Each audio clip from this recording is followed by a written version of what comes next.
Asclepius, yeah. So I'm Reuben. I'm also coming from the Center for Advanced Imaging, like Tom, and you have seen that we are interested in brain disease. And one disease that we are putting a lot of effort into is epilepsy and seizures. And the reason for this is that 1 every 100 Australians suffers of the disease, and it really impacts their lifestyle. And if the potassium of the bananas helps with the memory, you may remember the answer to the question, what's their biggest fear of these people? It is not knowing when it's going to happen. And there are several things that happen before a seizure occurs, but not all the patients can feel this. So we believe that we can monitor with sensors a lot of biosignals, a lot of things, body signals, and be able to predict when it is going to happen, help with artificial intelligence. In this project, that is a big project, and we don't know still if it's going to work with sensors to use, the first bit is what I have brought to HealthHack, that it is to gather the data, and to make a device to gather the data. That's a big project, but what we were really interested on, our main problem is, I know how to make some sensors, and I have colleagues that they know about artificial intelligence, but I don't know how to send all the data and make something that is wearable. And it has been a great experience because what we were trying to do is to connect the data from a low-cost Arduino, a low-cost hardware, connect it to a smartphone, and send it onto a server. And after a very hard work of 48 hours,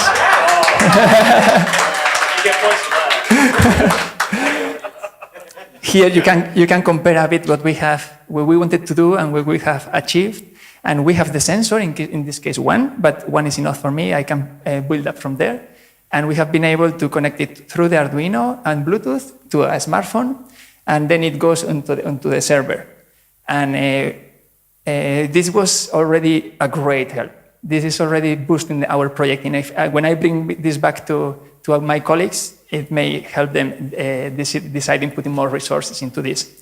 And apart from that, we were also able to make a very simple web app where we can monitor some of the signals that we are recording remotely. For example, the doctors, or if it's a kid, the mother that is at home.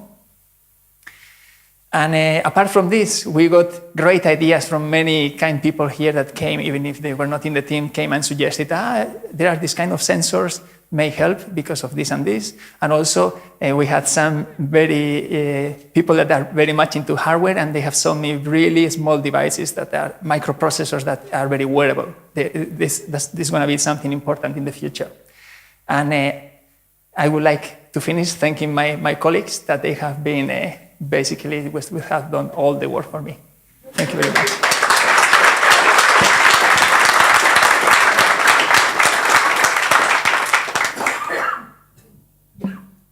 Yes, and this is the app. This is the web app, the front end, and it's just updating the heartbeat of someone that is very nervous. Maybe me.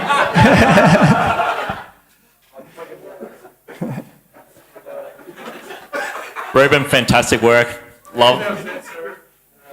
This is actually going to be a very hard year as a judge. So thank you, guys. Thank you, everyone. My question around this is applicability in the open spaces, right? In the wild, wild west, where you're actually out in the middle of nowhere, then what things could someone do that has seizures like this? What could they do that you could provide advice on, especially with the device in real-time feedback back to them? It's not the detection, but the feedback. Yes, we hope on one hand to be able to tell them in advance that they are about to suffer a seizure. So they check and they see, it looks good, they go swimming, for example.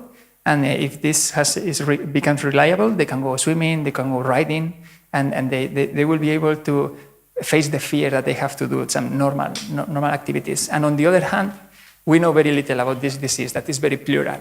So there are very different types of seizures and reasons why it happens. And hopefully we will be able to have more insight. Am I clicking? More insight into the disease and understand, for example, what are the triggers. because one famous trigger was the flashing light of some cartoons, but that only affects some patients, but not everyone. But maybe we find that shaking the head or something like this affects others. Yeah. It seems to tie in beautifully with the move towards more personalised medicine as well, where we move away from having a notion that there's a single kind of heartbeat from the textbook that we're all supposed to have, and if there's a deviation from that, you're sick. Instead, you can be doing a lot of baseline benchmarking of people's conditions, and potentially the medication options could be massively reduced potentially. So instead of having medications that have to operate 24 hours a day, intervention medication, which lasts for a short term, but potentially improves the seizure situation. But yeah, again, seems like you've got a lot of opportunity to use this kind of technology to really improve people's lives quite radically. So apart from the sensing, can you have an option for the patient to put in information like, what they ate or, this kind of thing? Yeah, that's a good point. We were thinking on that, yes, some manual annotations, like tagging, I did Questions, these activities. drugs. Yeah, they forgot their drugs. Yeah. Actually, there is something that they have tried. They have this thing they have tried already with some watch, and the watch is limited to what it can monitor. But one of the things was, what was it? The patient had to solve some problems because the patients, they cannot think really sharp, some of them, when they are about to suffer a seizure. So if they would take longer to solve the problem, then they will be told, maybe you are going to get a seizure.